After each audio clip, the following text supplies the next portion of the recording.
Apa, nasa tourism office pa. So, maganda po, alam nyo, ang barangay nila ay napakasaysayan. Nagiging ano na yun nagiging regular, ginamang sa ang dami ko sa po. Tama po ba yung ano, yung mga dahilan ng bakit ang bagyo ay humihina na dahil tumatamas no yung nagagamit sa Apa. Kasi yung bundok po natin dito, larawan ng isang babaeng nakahiga. Ngayon, pag yung mga hangin galing sa dagat, tumama na sa bundok, nababasag, hindi ko kami masyado napipinsala dito sa Marabundok.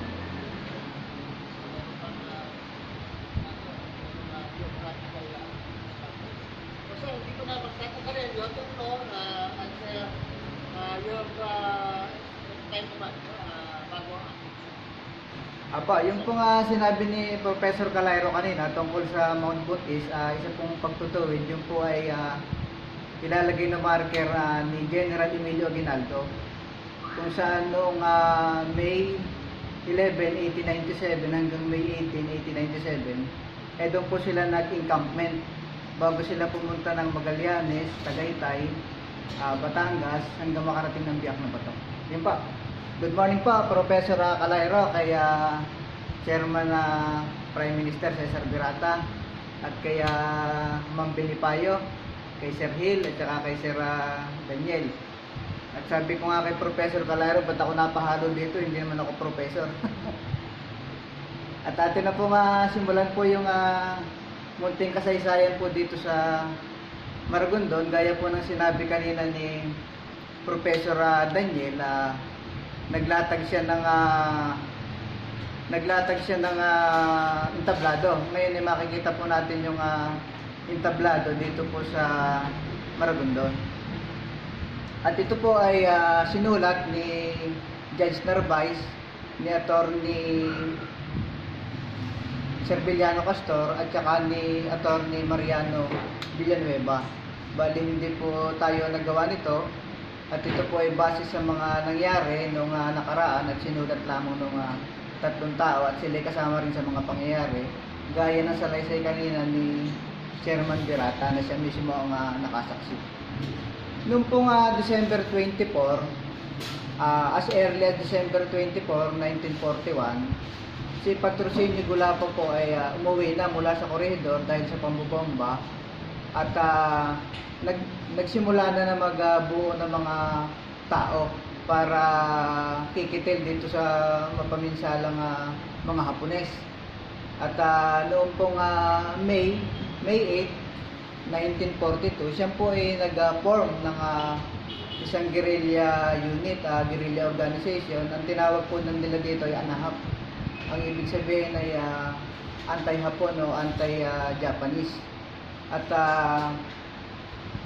ang kanilang pangunahing tungkulin ay magsabotahe ng mga Hapones, yung mga sasakyan na pumaparada dito, pinapasabog nila ang gulong, sinisira nila yung mga spare parts, at yung mga guerrilla naman na nalapsap at saka yung mga taong magnanakaw, kanila rin nililipol dito sa bayan. At noong February 7, 1942, yung mismong anak ng incumbent mayor ay napatay ni Gulapa dahil sa pagnanakaw ng asukal. So nagkukulang na yung mga bigas palay, asukal at mga commodities. Kaya nangyari, napatay po niya. Naging wanted siya sa Hapon. Noong namang May 23, 1942, doon sa baryo Patungan ay kanyang nabihag yung 12 bandido at mga nalalapsap na nagpapahirap dun sa baryo. At dahil sa pangyayaring yun ay siya ay isinama ng mayor ng Ternate na si Santiago de Guia doon sa sinasabi kanina ni Professor Daniel na sa istasyon doon sa Imo, sa kwartel. At dahil sa pangyayaring yun ay napawalang sala siya at ginawang special police at inauthorize pa na magdala ng baril. Noong May 24, 1944, isa na namang police officer ang nagtatangka na maglabas ng palay at bigas sa Maragondon at nakaparada na sa tabing ilog. May nagsumbong kay Gulapa para pigilin na wag nang ilabas at pinakiusapan ni Gulapa na bayaran na lamang doon sa halaga na gusto nila. Ngunit hindi napapigil yung police officer at sa madaling sabi, siya ibinaril at nagpalitan ng putok at namatay din yung police officer. Muli na naman siya naging wanted noong panahon na yun, sa hapon. At ang nangyari po, tuloy ang kanilang paninira ng mga sasakyan ng mga hapon at yung pati po yung communication line ng Ternate at saka ng Naik ay pinutol ng mga miyembro ng mga liberators para mawalan ng communication yung mga hapon. Noong pong June 1944, 4 na Amerikanong radioman na tumakas mula sa Carabao Island ang natagpuan sa Mount Ado at doon sa kuweba doon sa Ado ay inalagaan yung 4 na Amerikano at lahat ng pagkain ibinigay sa kanila at tulugan na papag. Naging maayos yung samahan. Ngayon itong radioman na ito na nagkaroon ng ranggong koronel na si Bert Fuller nireorganize yung samahan ng ANHAP at pinalitan ng pangalan na Liberators. At mula doon lalong lumakas yung puwersa ng gerilyang ito at tuloy-tuloy ang kanilang pananabutahe sa mga Hapon. Nagkaroon ng mga set ng officer. Si Fuller ang commanding officer, si Gulapa ang ex-officio, si Vicente Riego de Dios, si Francisco Consalan, si Delphin Paracalle, si Severino Rillo. Ngayon, pagdating po ng August 8, 1944, meron na ng mga 2 abyador ang nahulog naman sa dagat na malapit po doon sa lugar ng Naik. At yun naman ay naalagaan sa ilalim ng pamumuno ni Esteban Taparan o ng Taparan Unit. At sa pagkakataong yun, kinausap uli na ni Gulapa yung si Esteban Taparan para sila ang mag-alaga doon sa 2 pang Amerikano dahil sinabi niya na mas ligtas kung dito aalagaan sa bundok na Maragondon. At agad na mga pumayag si Esteban Taparan kaya ang kanilang alagang Amerikano ay naging 6 na. At tuloy ang pambobomba dahil itong ating Maragondon, galing naman yung bomba doon sa El Fraile, tinatamaan yung bayan, tinatamaan din doon sa mga bundok. At bilang ganti naman yung mga Japanese soldiers ay nagkaroon ng SONA. At 1 linggo nilang hindi pinakain yung mga kalalakihan doon. Kung bibigyan ng pagkain ng mga asawa o mga naghahatid ng pagkain ay kanilang tinatapon lamang. At miski tubig wala. Kaya marami rin namatay doon sa Central Elementary School ng Maragondon. Ngayon, noong pong October pa rin, 1944, meron pong 6 na Hunters ROTC na mga train tungkol sa radyo. Galing pa silang Australia at pinapunta dito sa kay Gulapa sa bundok ng Maragondon sa Mount Kaak para maglagay ng radio transmitter para ikabit doon sa Mount Kaak nang sa gayon malaman nila yung ligtas na lugar kung saan maaaring palitawin yung submarino na may lulan ng mga baril, bala, mga ammunition na ipapamahagi sa mga gerilya dito sa Upland, Cavite. At ang nangyari sa di inaasahang pangyayari, nagkaroon ng conflict yung Hunters ROTC at Liberators at napatay nga yung 6 na Hunters ROTC. So sa madaling sabi, hindi natuloy yung kanilang balak. At ang nangyari, nagkaroon ng malaking away sa pagitan ng Liberators at Hunters ROTC. Noong November 5, sumugod si Colonel Emmanuel de Ocampo sa Maragondon kasama ang mahigit na may 100 na tao at kanilang ipaghihiganti yung namatay nilang kasamahan. Hinahanap nila si Gulapa at hindi naman nila natagpuan. Pero yung kanilang lakad ay hindi nabaliwala dahil yung Amerikano ay kanilang tinangay, sila Bert Fuller at kanilang dinala sa Kutan pagkatapos ay sa Mindoro. November 12, 1944, muli na namang sumugod yung isang hunter sa ROTC sa pamumuno ni Major Gustavo Ingles. At lahat ng bahay na malalaki doon sa Kaigi, may 6 na bahay yung tinignan nila yung mga kisame, yung mga silong, humahanap ng ebidensya para sa namatay nilang kasamahan at wala rin silang nakita at umalis din sila na hindi nila nakita si Gulapa. Ngayon, pagdating ho nung November 20, itong mga liberators na ito ay na-reorganize na dahil nawala na si Kohler.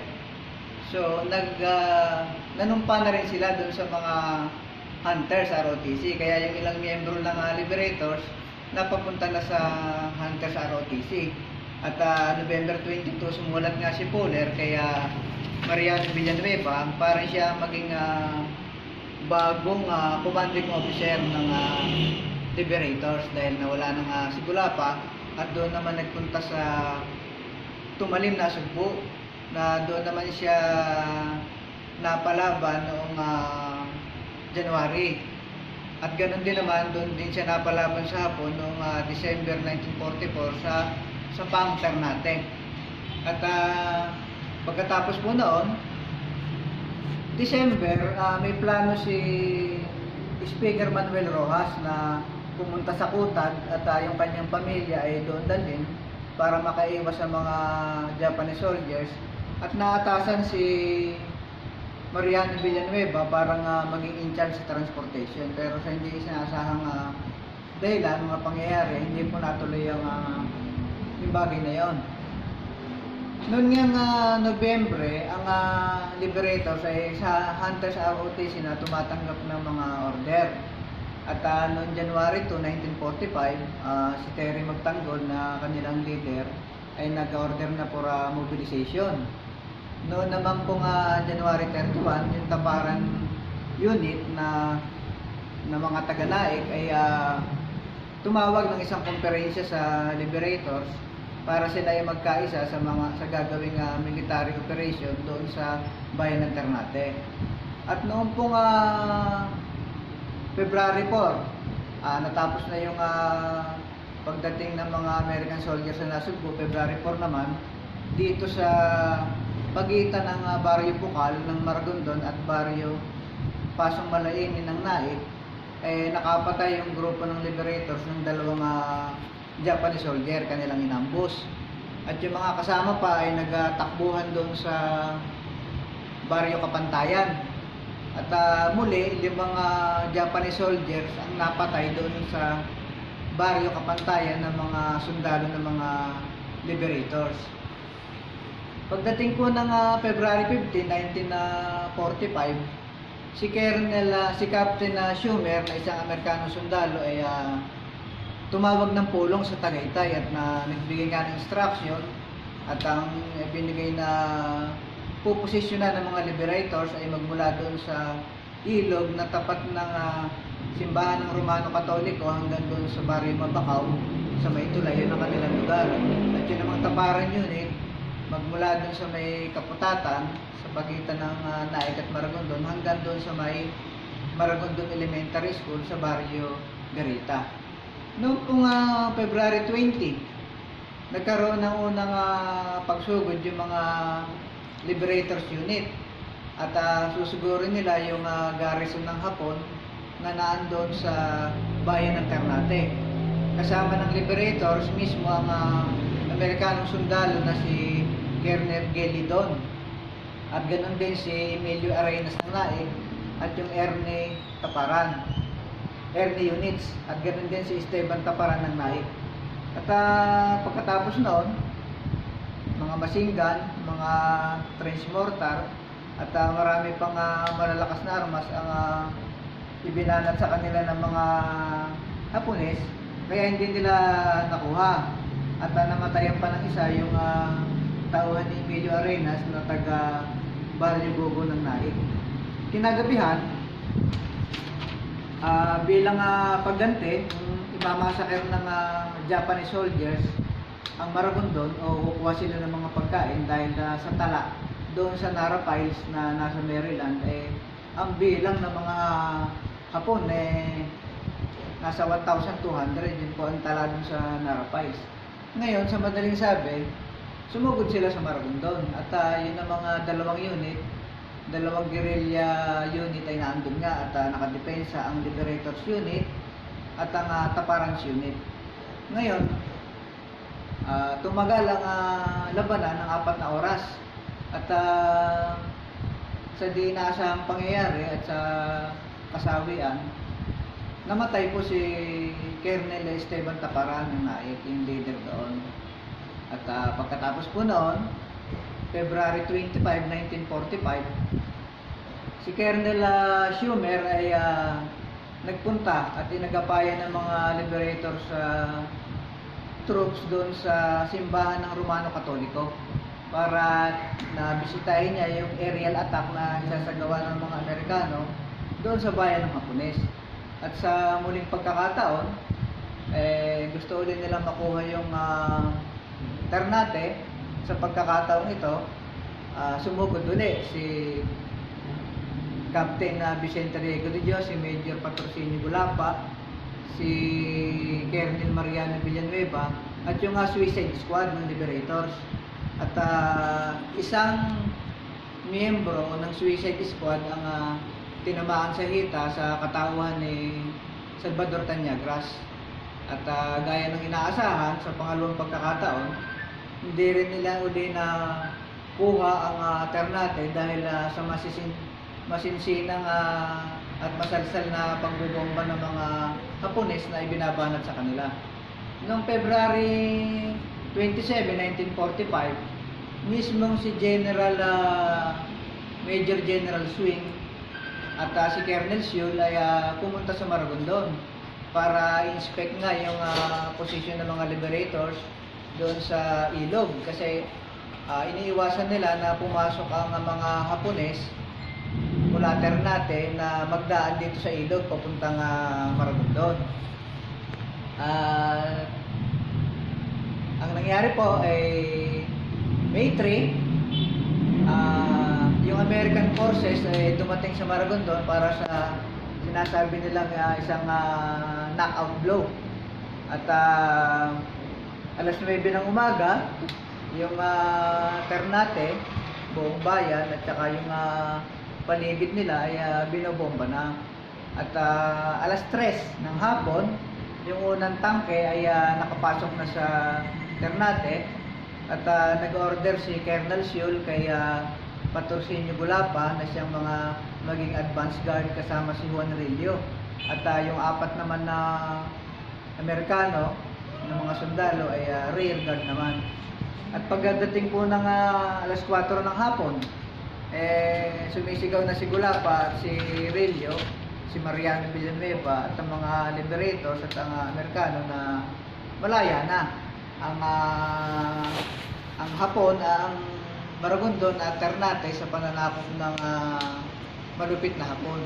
Pero hindi pa ho doon natatapos dahil maraming mga Hapones ang siyempre tumago na sa mga bundok at doon na sila tumakbo sa bundok sa Ternate, sa Palikpikan, sa Sapang, sa Panamitan, sa Kainipa, kay Labne, at ganoon din sa mga bundok sa Maragondon, sa Hulo, sa Buntis, sa Lagunde, sa Bangkaan at sa Tabuluan.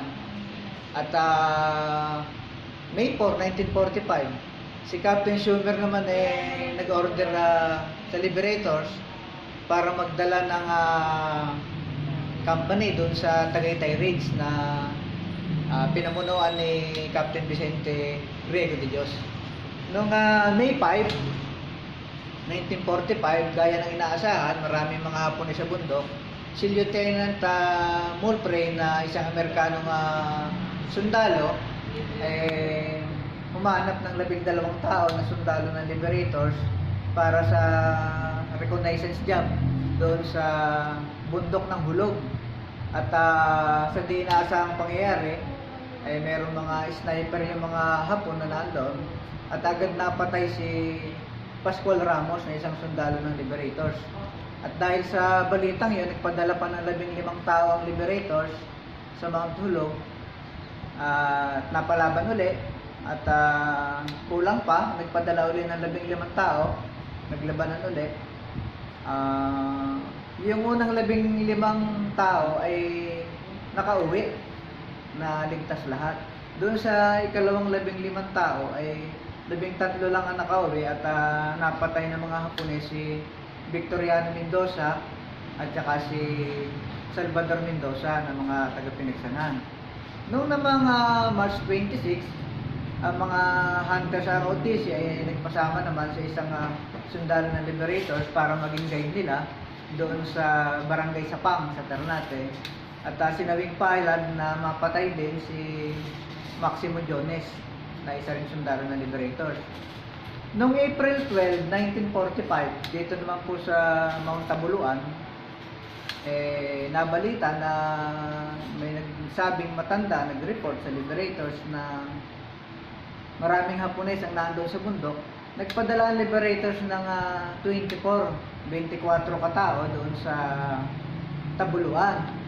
At nakita yung isang tumpok na mga Hapon na naguhukay ng kamote at balinghoy para sa kanilang pagkain. At doon naman sa tabi ng kubo, nakita ang isang tumpok din ng mga Hapones na naka-civilian uniform, nakaburihat, nagpapahinga. At agad na nga nagpaputok yung sundalo ng Liberators at nagtakbuhan ang marami doon sa mga Hapon at 7 yung napatay doon sa mga Hapones at yung iba naman ay nakatakas. At sa panig naman ng Liberators, ang namatay naman ay 2, si Sergeant Artemio Angeles at si Private Baldomero Perio. Pagdating po ng April 15, 1945, nag-request na naman si Colonel, isang Amerikanong sundalo, si Colonel Gilidon ng company para sa Tagaytay Ridge na under naman sa pamumuno ni Captain Enrico Ponsalan. Yung unang ipinadala noong March 4 sa pangunguna ni Vicente Riego de Dios ay napalaban sa Mount Makulot. At pagkatapos noon ay sila ay ini-stasyon doon sa mataas na kahoy. Ito po sa Batangas na. At pagkatapos noon, sumama rin sila sa pagpapalaya ng Tayabas at ng Lucena, ganun din ng Pagbilao. At yun ang mga company ni Enrico Ponsalan ay nanatili sa Tagaytay doon sa supply house at silang bantay doon. At April pa rin, 1945, ang magkapatid naman na Bautista ay may napatay din na 3 Hapones doon sa bundok ng Kaililinang. Kaya kung atin pong mamamasdan yung mga pangyayari ay 2 taon na nag-i-exist yung mga Liberators na nagsasabotahe, pati yung mga bangka na nasa Ternate ay nililipat nila sa Maragondon para hindi magamit ng mga Japanese soldiers sa parot parito sa Ternate at Batangas. At gumagawa na sila ng pananabotahe noon pa at mga mananalapsap at walang record na masama yung Liberators. Dumating naman ang Amerikano, yung ANHAP na pangalan na yan ay pinalitan ng mga Amerikano ng pangalan. Noong na mga October 26 bilang pagdagdag, yung NHCP ay nag-unveil ng isang historical marker doon sa plaza ng Maragondon at yun ay nangyari lamang dahil noong 2015 yung grupo ni Miss Marie Vallejo ay nag-scan ng mga dokumento doon sa Nara na wala naman tayo doon sa Pibaw, kaya yun na naging basihan para ma-recognize itong Liberators after 75 years. At noong 2018, ang Presidente Duterte naman ay nagkaroon ng presidential proclamation na every May 8 ay ipagdidiwang yung Liberators Day para sa kabayanihan ng mga taong ito. At yun na lamang siguro po ang huling pangungusap po ng nagsulat po nito ay thus ended the war front history of the Liberators, a great guerrilla unit fearlessly founded by Patrocinio Golapa, formally organized by Bert Fuller and vigilantly commanded by Mariano Villanueva. At yun po, At maraming salamat sa inyong lahat at mabuhay po tayong lahat at magkaroon ng aral dito sa World War II. Salamat po, sir. Salamat, kolega, no? Napaka-detalyado, parang nandun sa ano eh, no? Sa event list.